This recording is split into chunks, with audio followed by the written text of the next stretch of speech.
Welcome to another segment of the Jermaine Brown Sports Talk Show.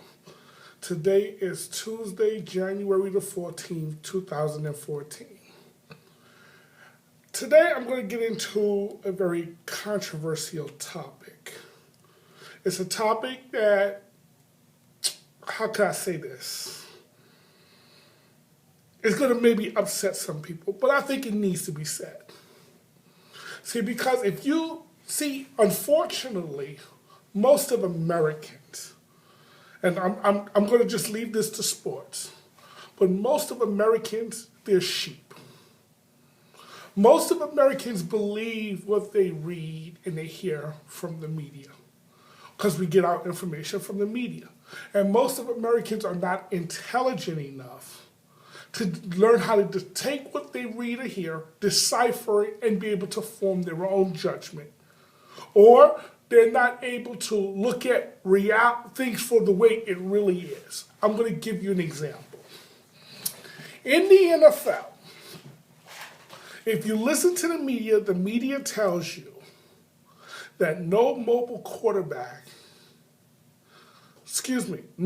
quarterback who runs or who have the ability to run have ever won the Super Bowl. No running quarterback. That's the term they use, running quarterback. Personally, I hate that term. Because I always feel that there is a difference between a running quarterback and a quarterback who can run. I'll give you an example.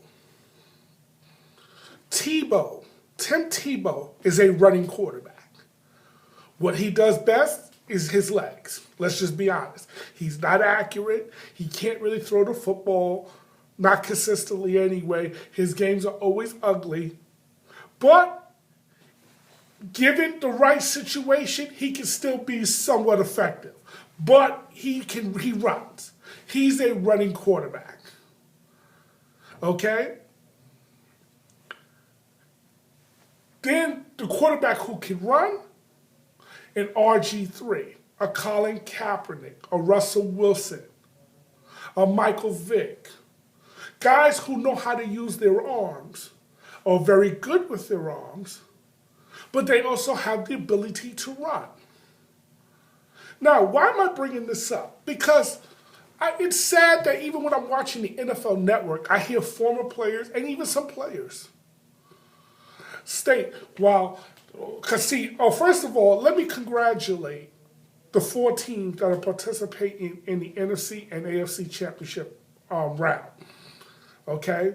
San Francisco 49ers, the Seattle Seahawks, the Denver Broncos, and the New England Patriots. Let me congratulate them because they all advanced.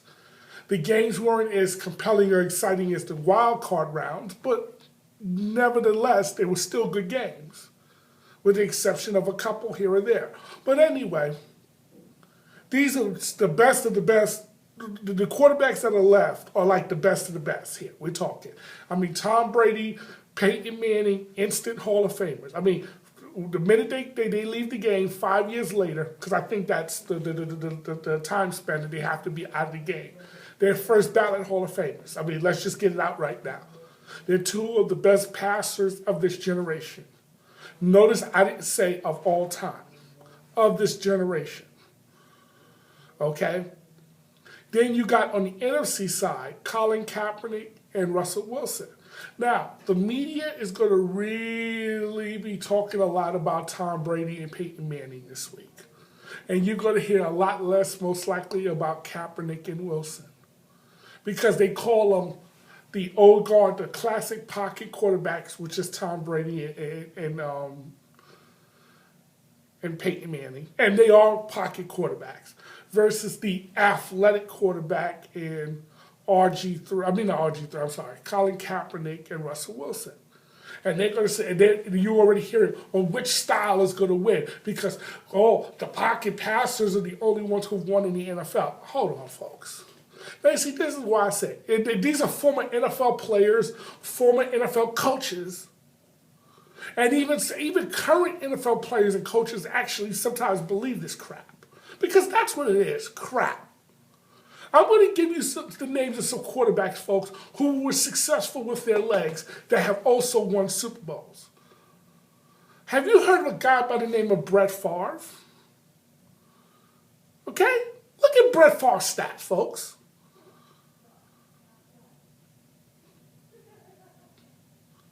And I'm talking about just not his just passing stats. I'm talking about his rushing stats. Have you heard of the name John Elway? You look at the highlights that they show of John Elway, it's always with some big run. You know what John Elway is most famous for? In that Super Bowl where he was running against Green Bay and he gets clipped up and he's doing the helicopter. That's what they call it, the helicopter.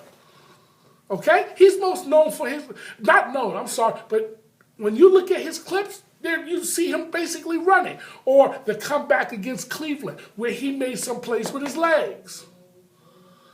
Okay? These were things, that's mobile quarterbacks. Or even, I'll give you the most mobile of the mobile. Okay? How about a guy by the name of Steve Young? Now, if you listen to Steve Young, he would make you think he was a pocket passer. If you listen to Steve Young, you would think he's a pocket passer. But anybody who really understood the game and watched the game back then knew Steve Young was very mobile.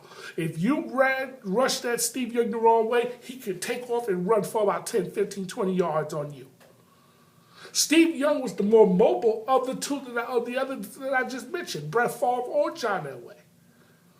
Steve Young won a Super Bowl. So don't make it look like the mobile quarterback cannot win. Now, you say what you mean. What's so controversial about this topic?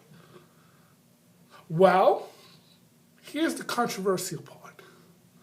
What the media is really trying to say, but don't have the guts to say it,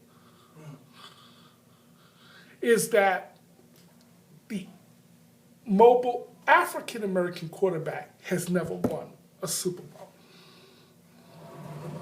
That's what the media is really wanting to say, but nobody has the guts to really come out and say it. Because in the history of the NFL, in the Super Bowl, because it's not like African-Americans have had a lot of shot being the quarterbacks of NFL teams. Okay, just only recently African-Americans was allowed to even play the position. Okay? Because before, the 70s, you rarely ever saw an African-American quarterback playing the quarterback position. And even during the 70s, you only had one or two African-American quarterbacks playing the position. Just now, you're starting to see the influx of the African-American quarterback. Just now. And we're in the 21st century. So the only African-American quarterback who's won the Super Bowl was Doug Williams, and he was really a pocket quarterback. I mean, he could move a little, but mobility was not what Doug was known for. Doug was really known for his arm. Okay? So when you hear the media say no mobile or no quarterback wins with their legs and all that stuff, that's not true. What they're really saying, without coming out and saying it, no African-American quarterback has ever won that way. Well, historically, only one African-American quarterback has won the Super Bowl. Like I said. So, regardless who wins this week, whether it's Colin Kaepernick or Russell Wilson, I have to root for them in the Super Bowl. Now, let me make this disclaimer. I'm a 49er fan. So you can best believe I'm rooting for the 49ers and Colin Kaepernick. I love me some Colin Kaepernick, okay? And I'm going to get back to him in a minute. But I love me some Colin Kaepernick. But regardless who wins, and I respect Brady to the nth degree, I respect Manning to the nth degree. But I have to root for the African-American quarterbacks. You want to know why? Because when they start winning more, that's when we're going to stop hearing this nonsense about the mobile quarterback can't win. Or the quarterback who runs can't win. Because that is the biggest lie that the media tells. And the sad part about it is ex-players and even current players actually buy into that notion. This is why, and even most of Americans who watch football buy into that theory because they don't understand the history of the game. Because if they understood the history of the game, they would say, wait a minute. Elway was known also for running the football. Roger Staubach was kind of known for running the football. Brett Favre was definitely known for... Brett Favre was not your classic pocket quarterback. I assure you, if anything, he was the real wild card because you never know what Brett Favre was going to do. Brett Favre is not your classic pocket quarterback, folks. He is no Peyton Manning or Tom Brady. He's not. He never was. But the media, you listen to the media, they make you think he was Peyton Manning or Tom Brady. He was not. He would run sideways and flick the ball. He'll flick it under. He would do, matter of fact, let's put it this way. How not to play the position, they would have Brett Favre as the lead example as to how not to play the position. He would do all the things wrong that a quarterback shouldn't do. As a matter of fact, they even told the story in Green Bay when Aaron Rodgers got drafted. The quarterback coach and the offensive coordinator sat down with Aaron Rodgers in the video booth. And they say, you see these plays that Brett Favre is doing? Don't you do them. Now, Brett Favre can get away with it because that was Brett Favre. No one was going to change Brett Favre because they were winning that way, and Brett Favre made his name and his legend that way. So no one was going to change Brett Favre. But that was not how the Green Bay Packers wanted Aaron Rodgers to play because why? Everything, Brett Favre, and you know... When I think of John Madden, because John Madden is not only a legendary coach, he was a legendary broadcaster. But when listen to Frank Caliendo, I love the guy. When he would imitate John Madden, you know, oh, we have Brett Favre, how great, you know. But anyway, but even John Madden, who was Brett Favre's most ardent supporter, would say, Brett Favre will throw you the opponent. A few, which means all you got to do is actually make the catch. That's why Brett Favre he's thrown a lot of yards, he's thrown a lot of touchdowns throughout his career, but he's also thrown a lot of interceptions. He has given his coaches more indigestion than probably the foods that they have eaten throughout their career while Brett Favre was quarterbacking their team. But you cannot say anything because it was Brett Favre. But Aaron Rodgers plays the position at a more prototypical way. And I'm going to be honest, and matter of fact, Aaron Rodgers, also a Super Bowl winner, he is not your classic pocket quarterback. Neither is Ben Roethlisberger. These are not what you would call classic pocket quarterbacks. These are mobile quarterbacks, guys who can put the ball down and also run. Now, they may not be as fast as Russell Wilson or RG3 or Kaepernick, or even Cam Newton. They may not be as fast or as powerful as these guys with their running ability, but they could run. And so these were things that the defense has to also worry about. Because if Aaron Rodgers escaped the pocket, Aaron Rodgers could run or pass, he's dangerous. He's lethal that way. Matter of fact, it was better if you kept Aaron Rodgers in the pocket. Go back and watch that NFC wild card game against the 49ers. When did Aaron Rodgers complete most of his passes? Not in the pocket, folks. He was more dangerous against the 49ers when he got outside the pocket. Because of his ability to run, you have to honor that. These are facts, folks. I'm not telling you something that I'm hearing or I'm not aware of. These are facts. So the ability to run is a lot more effective than the run itself. Now, Kaepernick just ran the ball more, but he did what he needed to do to win that game. And maybe had Aaron Rodgers ran the ball a little bit more than what he did, they might have actually won the game. But that's neither here nor there. But when you hear the media say, oh, you can't have a quarterback who runs when they haven't won the Super Bowl, what they're really saying, without saying it, is that the African-American, because those are the quarterbacks who do most of the running, is the African-American quarterbacks. The African-American quarterback hasn't won playing that way. Now, if they say that That's accurate. But you want to know why they can't say that? Because we live in a very sensitive society. Oh, that's racial. When, they just need to come out and just say the truth. And if you can't say the truth, then it's best to just keep it quiet and don't say anything. But to pull out a lie and then to have everybody believe that lie, it's just outright ridiculous. Now, when we come back, we're going to talk about Colin Kaepernick. I want to thank you for watching this segment of the Jermaine Brown Sports Talk Show.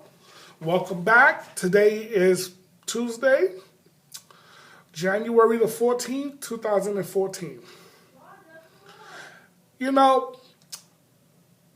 Colin Kaepernick was drafted in the second round of the 2011 draft by the San Francisco 49ers. Now, that also happened to coincide to being Jim Harbaugh, who was the head coach, the current head coach. That was his first year as the head coach of the San Francisco 49ers. Now, he went and took Alex Smith. Well, Alex Smith helped lead the San Francisco 49ers to the NFC Championship game that year in 2011. So that means Kaepernick had to sit the entire season. Okay? He led them to the NFC Championship game where they lost against the Giants. Now, the reason they lost against the Giants was because they could not move the ball offensively. So, Jim Harbaugh saw Alex Smith's limitations. Alex was good in managing the game. The way he was coached under Jim Harbaugh, Alex Smith owes his career to Jim Harbaugh. Because before that, he was pronounced as a bust. But at least now, he's now more than an adequate game manager. He's actually the type of quarterback that I would have as what I would call as my stopgap quarterback. If I'm trying to take over a franchise and I need to establish some winning right now, Alex Smith is my man. But then I'm going to draft my guy for the future. I just have to do that. Because Alex Smith, I don't consider to be a franchise caliber quarterback. But he's the type of guy where if I need to I need to win right now, if I got everything else in place, which is a defense and running game, he's the guy that I want quarterbacking my team right now in most situations. But this isn't about Alex Smith. This is about now Colin Kaepernick. Now, why am I mentioning this story? It's because Jim Harbaugh did something that maybe and I've mentioned this to my dad, we was talking about this earlier today, but Jim Harbaugh did something that only 2, maybe 3 other head coaches in this league had the guts to do. And that is bench this starter who just took them to their conference championship game and who was also playing well that year. Let me preface that. It wasn't like Alex Smith off the NFC Championship game was playing poorly the following year and then got benched. He was playing very well. And there was a huge firestorm by it. Everybody with the exception of Colin Cowherd, and I will shake Colin Cowherd's hand because he was the only one who called it correct.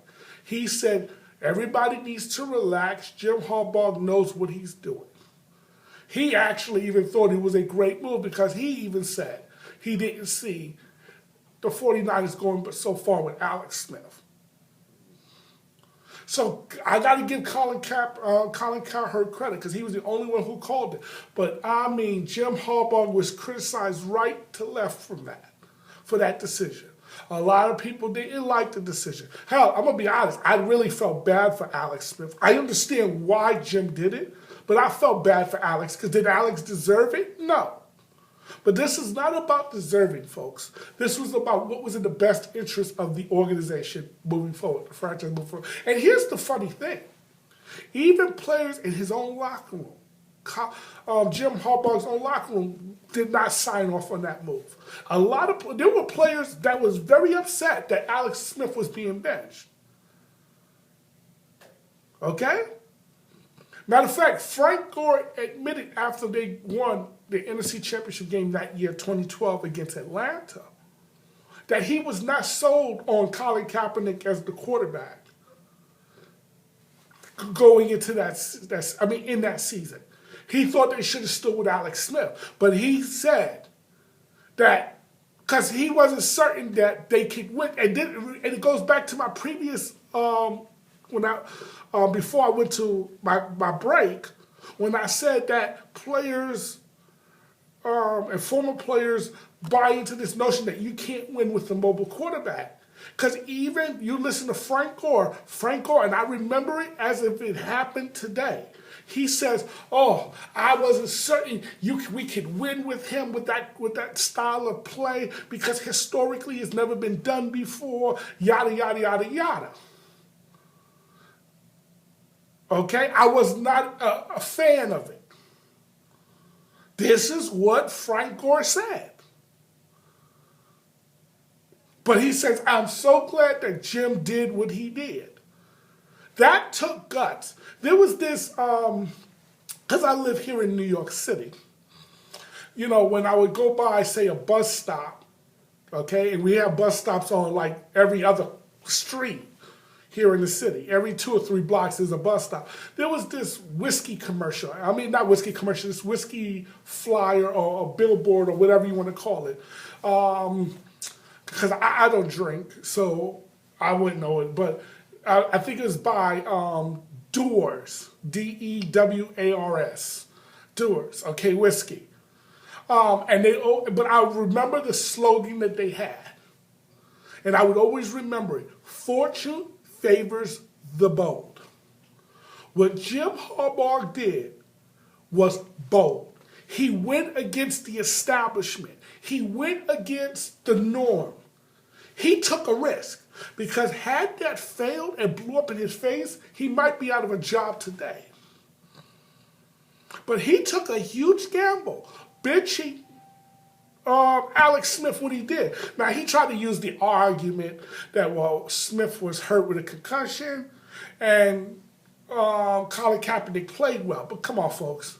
You don't bench your starter who just took you to the NFC Championship game the season before and was playing well up until the first 4 or 5 games. He was playing well. Then, yes, he gets a concussion, quote-unquote, a concussion, and he misses a game, about 2 games, and all of a sudden the backup plays well in those 2 games, and now he should be the starter. Bull crap. What it was that the head coach was looking to replace Alex Smith, and he saw that as his first and his only real opportunity to do it. That was why he benched him. How do I know this? That he was looking to bench Alex Smith? Because before Alex Smith's concussion, he would have Kaepernick come in and some plays, in other words, take Alex Smith out while they were on offense and have Kaepernick run some plays. Now, why would you do that with your starter? A Peyton Manning or Tom Brady wouldn't allow that. A Drew Brees wouldn't allow that. Because why? It disrupts their rhythm. It disrupts the rhythm of the starter if he's being taken out so they can run certain plays with the backup quarterback. That tells me that's a nice way of them trying to get the backup quarterback to replace the starter. Because there's no other coach coaches just don't do that. You don't disrupt your offense to be playing the backup. So that's why I say Jim Harbaugh was looking for the first possible reason or excuse he can use to get his boy Colin Kaepernick in there. Because remember, he drafted him in the 2nd round. Now, he took a lot of heat for that. Okay? And everybody said, well, he's got to get back to the NFC Championship game. Matter of fact, he got to even get to the Super Bowl to justify this maneuver. Now, wait a minute. Why did he have to get to the Super Bowl to justify this maneuver? Alex Smith didn't get them to the Super Bowl. He just got them to the NFC Championship game. So to me, as long as he got to the NFC Championship game, that would justify the move. But no, that wasn't going to be good enough. He had to get them past the NFC Championship game because why? Here's why, folks. Remember when I said this is going to be a controversial show. You replaced that white quarterback who was playing well and took your team to the NFC Championship game for a black quarterback who has a whole bunch of tattoos, who doesn't play the position the way we're accustomed to have or seeing the position being played.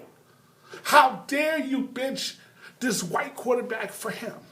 That's what the media really was crying about. But they can't come out and say that because then it comes off as being racial. But I can tell you, this is why I say only 2 or 3 other coaches in this league, and Bill Belichick being one of them, would have had the courage to have made that move. Most coaches, hey, I got to the NFC or the AFC Championship game with this guy, and plus he's playing well, let me keep riding him. Even though I know that the better player is here, but I can't take that chance. Because you want to know why? To be really successful, you got to be willing to take some chances. You got to be willing to take some risks. In other words, it's a high risk, high reward scenario. Okay? Because it's a risk that where you can be either highly rewarded or it can blow up in your face. And the media was secretly hoping that move blew up in Jim Harbaugh's face. Okay? They did not like the move. They detested the move. Because I tell you this, if Colin Kaepernick was a traditional white quarterback, white skin, in other words, if he looked the part and he was a white quarterback, I highly doubt they would have criticized him for making the move that he made. They might have said, "Oh, what an ingenious decision." But you got to understand the politics behind certain things. And unfortunately, race still plays a part in it, especially when we're talking about the quarterback position, because that's the last position in football where whites still dominate or still are successful. That's the last position in football where whites are still the majority. But you look at the college game today, most of it is dominated by African Americans. So you're going to see even a bigger influx. The NFL in the next couple of years is going to be majority African American at the quarterback position, folks. You could just see it coming. The media could even see it coming. But that is going to be the case. Because you want to know why? The game really has changed. It's more of a spread them out, play in space type offense. Just look at the college, as my dad would say, the semi-pro game or the farm system, the college. When I still, poke him by saying, "No, Dad, they're student athletes, they're amateurs." No, he don't buy it. He calls them semi-pros or the farm system, the college game, because that's where the NFL gets its players from, the college game. So if 90% of your quarterbacks in the college game who are getting drafted is African American, it's natural that they're going to fill these quarterback positions in the NFL. And let's be honest, outside of about 10 teams, most of these teams need a quarterback. I can tell you the 10 teams right now, or most of the teams the teams right now that don't need a quarterback. San Francisco, Seattle, the Giants. Okay, let me see. The Bears, the Lions. Quarterbacks where they don't need to have replaced. They're not going to replace the quarterback at this particular time. Okay, that's already 5. Okay, let me see. Arizona, no. St. Louis, no. Even though they're not going to replace Jim Bradford, I think they need to. Let me see. Tampa, we don't know about. And I'm going to exclude rookies and second-year veterans. Okay, I'm excluding them. Okay, Carolina. Then you go to the AFC, you got Tom Brady, Ben Roethlisberger. Let me not forget Drew Brees. Okay, so that's already 8. You got Peyton Manning, that's already 9. Phillip Rivers is 10. Okay? You know what? Let me throw in the second-year players. Washington is 11 with RG3. Luck is 12 with Indianapolis. So out of, was it 32 teams, 12 is pretty good at that position. They're set at their position. 12, unless I'm missing somebody. And that means the rest of these guys, these teams, they really are unstable or have question marks at their position.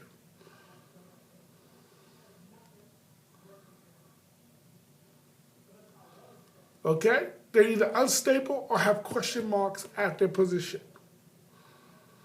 I just mentioned, was it 12, 13 teams? Where you could say, all right. And some of these teams, they need to start looking to draft, like Denver, New England, New Orleans, because they're getting up there in the tooth, as they say.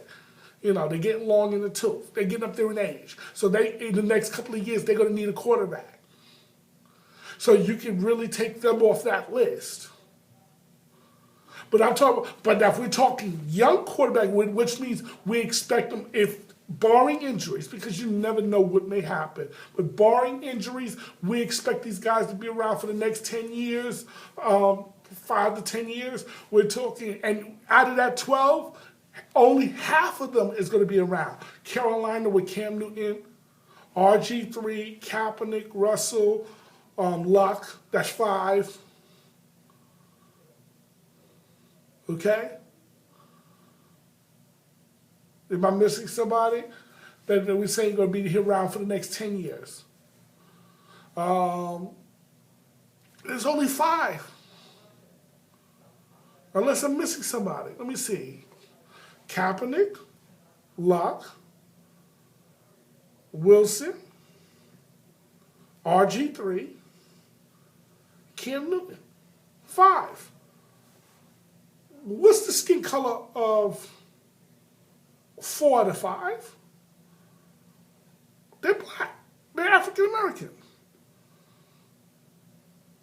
Notice that. Notice that. The only one in that group that I just mentioned is Andrew Luck. And guess what? Andrew Luck is just as mobile as Colin Kaepernick or Russell Wilson. Just as mobile. He'll pull that ball down and run. He's a player. He's athletic. And he's built like a truck. You know, like a fullback. But can that kid spin it? Notice I didn't call Tannehill because I'm not sold on Tannehill. I'm not sold on him. So that's why I didn't call Tannehill, folks. So that was not someone that I missed. Because I'm not sold on him. But I could be wrong, but I'm not sold on him. But come back to me a year or two from now, and then we'll have this discussion again. Jake Locker, I'm not sold on yet, because he can't stay healthy. So he hasn't, I really don't know the career of Jake Locker. But here's what I do know. You look at the guys coming out in this year's draft. The 3 guys who were rated the highest. Teddy Bridgewater, African American. He's going to be the first quarterback off the board. You can best believe that. Because he's the better of the 3. Todd Broyles, I think that's his name, down at UCF, University of Central Florida. I've never really seen him play, but he's rated highly. And then Johnny Manziel. Now, Johnny is white, but because he hangs around the brothers, he acts black, he's included in the family. He's more black than he's white. So he doesn't count as a white quarterback. He's black, even though he's got white skin. And trust me, that's one of the reasons the media hates him. Plus, on top of that, he's rich. He doesn't need the NFL. That's another reason the media hates him. Okay? So the reality is they treat him as if he's black.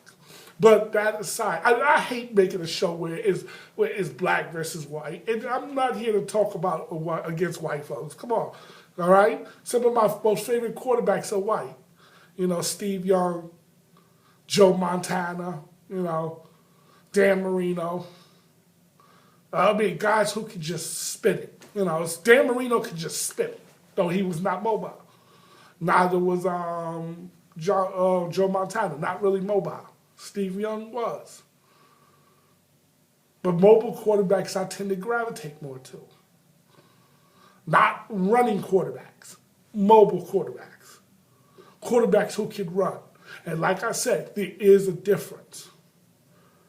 You wanna there are some quarterbacks like